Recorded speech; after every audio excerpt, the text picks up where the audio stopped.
सभी को नमस्कार। आज मैं आपको हिंदी विषय के अंतर्गत उप विषय कारक के बारे में बताने जा रहा हूँ। आओ व्याकरण की दुनिया के एक नए सदस्य से आज आपको मिलवाता हूँ। आज हिंदी विषय के अंतर्गत उप विषय कारक जो कि कक्षा 6ठी से 8वीं तक के लिए तैयार किया गया है का अध्ययन करने हम जा रहे हैं। आओ आपको कारक के बारे में विस्तार से सचित्र बताता हूँ। आपके समक्ष स्क्रीन पर एक दृश्य प्रस्तुत है। यह दृश्य जंगल बुक फिल्म का है। दृश्य को ध्यानपूर्वक देखिए।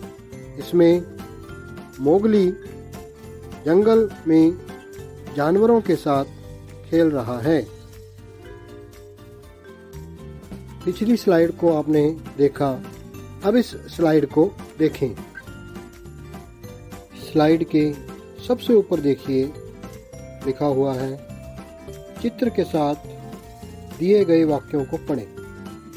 आपके समक्ष एक तरफ चित्र है और दूसरी तरफ कुछ वाक्य लिखे हुए हैं। मैं इन्हें अब पढ़कर सुनाता हूँ।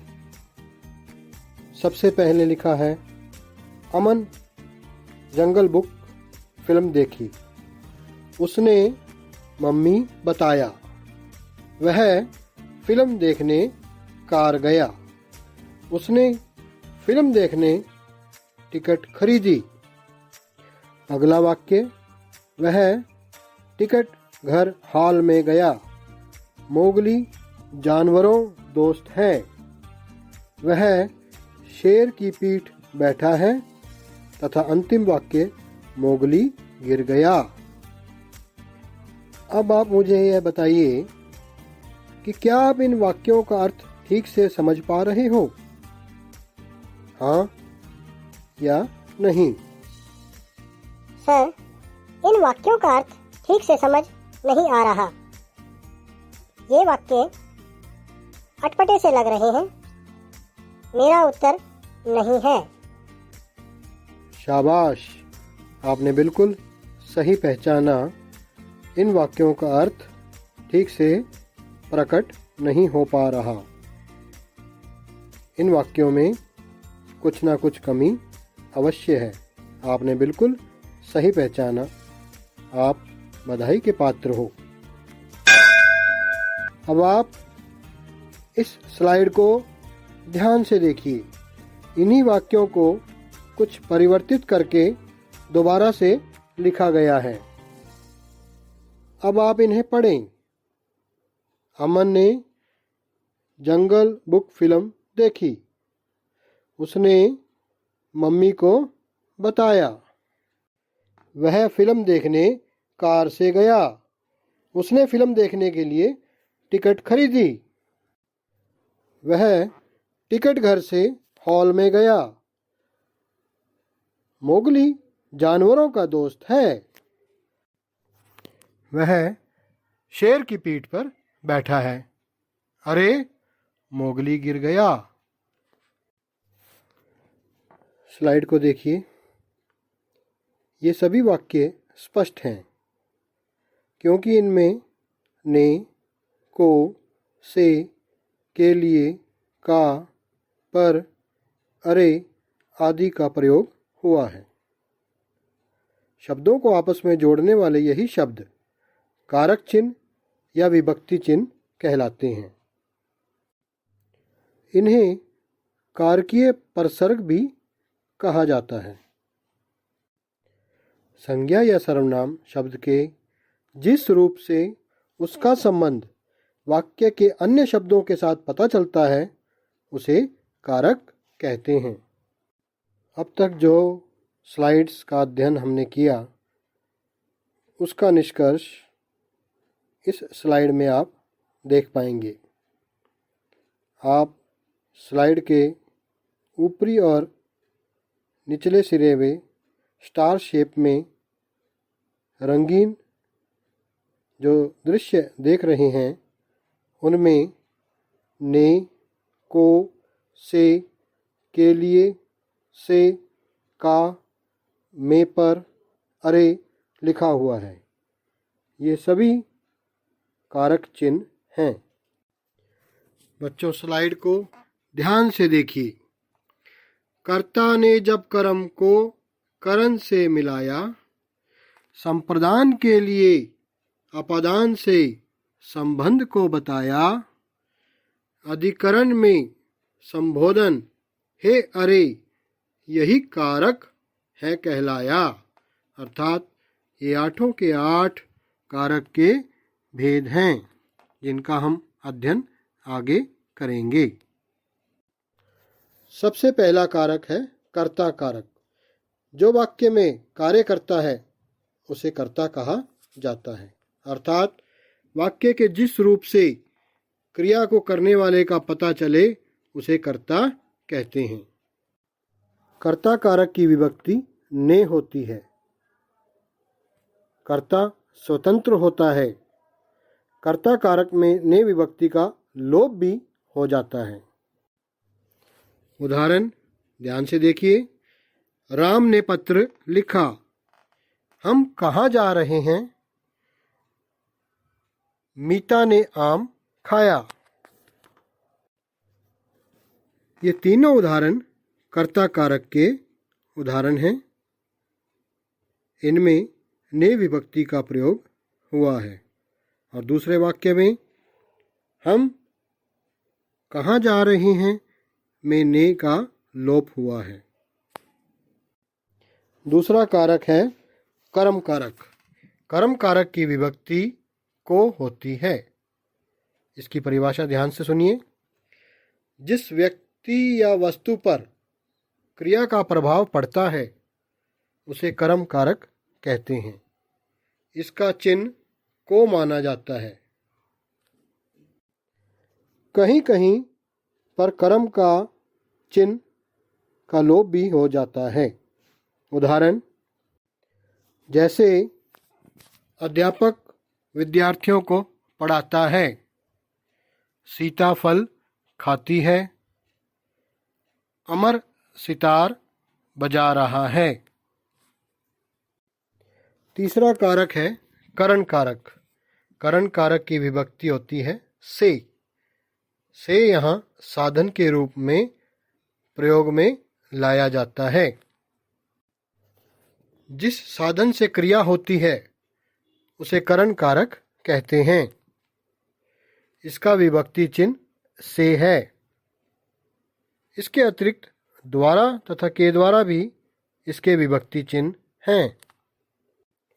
जिसकी सहायता से कोई कार्य किया जाता है उसे करण कारक कहा जाता है।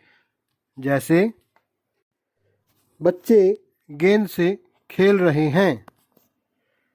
बच्चा बोतल से दूध पीता है। राम ने रावण को बाण से मारा। इन तीनों वाक्यों में ध्यान से देखिए। गेंद से गेंद साधन है। बोतल से बोतल साधन है। बाण से बाण यहाँ साधन है। तो जब से विभक्ति का प्रयोग साधन के रूप में हो तो वहाँ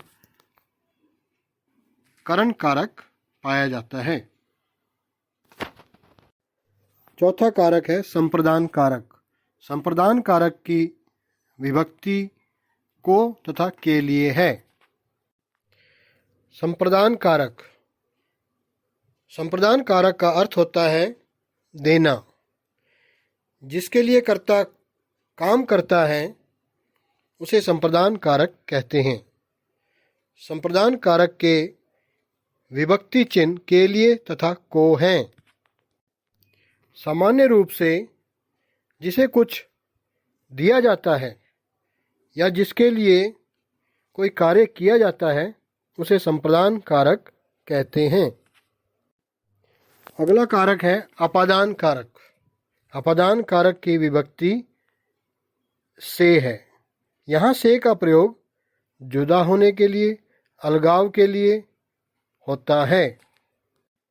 संज्ञा या सर्वनाम के जिस रूप से किसी वस्तु के अलग होने का बोध हो वहाँ पर अपादान कारक होता है। यहाँ से का प्रयोग अलग होना, दूर होना, जुदा होना आदि से है। इसका विभक्ति चिन्ह से होता है। इसकी पहचान किससे जैसे प्रश्नवाचक शब्द से की जा सकती है। जैसे पेड़ से आम गिरा। यदि हम प्रश्न करें किससे आम गिरा, पेड़ से, तो यहाँ पेड़ से आम अलग हो रहा है, जुदा हो रहा है। इसके पश्चात हाथ से छड़ी गिर गई। किससे छड़ी गिर गई? हाथ से। तीसरा उदाहरण, सुरेश शेर से डरता है। किससे डरता है? शेर से डरता है। यहाँ शेर से भयभीत होना का बोध हो रहा है। यहाँ स्लाइड पर आपको एक आम का वृक्ष भी नज़र आ रहा है। कुछ आम नीचे गिरे हुए नज़र आ रहे हैं। पेड़ से आम गिरा। आम जो गिरे हुए हैं ये पेड़ से जुदा हुए हैं, इसका दृश्य है, जो यह समझाने के लिए आपके सामने प्रस्तुत किया गया है कि आम जब पेड़ से अलग हुआ तो यहाँ से का मतलब जो है अभिप्राय है अपादान कारक, अर्थात से यहाँ जुदा होने के लिए, अलग होने के लिए, पृथक होने के लिए प्रयुक्त हुआ है। अगला कारक है संबंध कारक। संबंध कारक के विभक्ति चिन्ह हैं का, के, की। संबंध कारक संज्ञा या सर्वनाम के जिस रूप से एक वस्तु की दूसरी वस्तु से संबंध का पता चले उसे संबंध कारक कहते हैं। इसके विभक्ति चिन्ह का, के, की, रा, रे, री आदि होते हैं। इसकी विभक्तियां संज्ञा, लिंग, वचन के अनुसार बदलती रहती हैं। जैसे सीतापुर मोहन का गांव है। सेना के जवान आ रहे हैं। यह सुरेश का भाई है।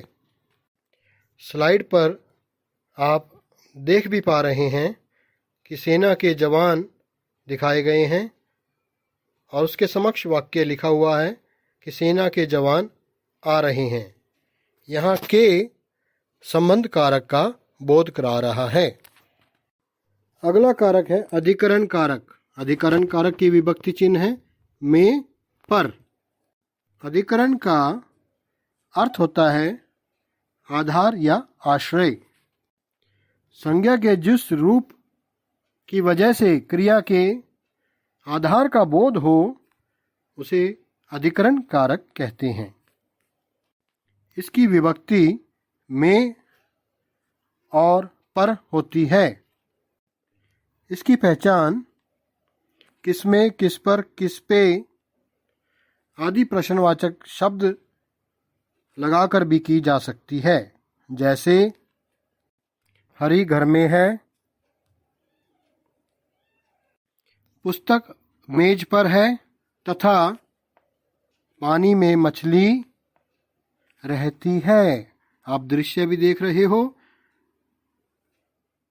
पानी में मछली आपको दिखाई दे रही है।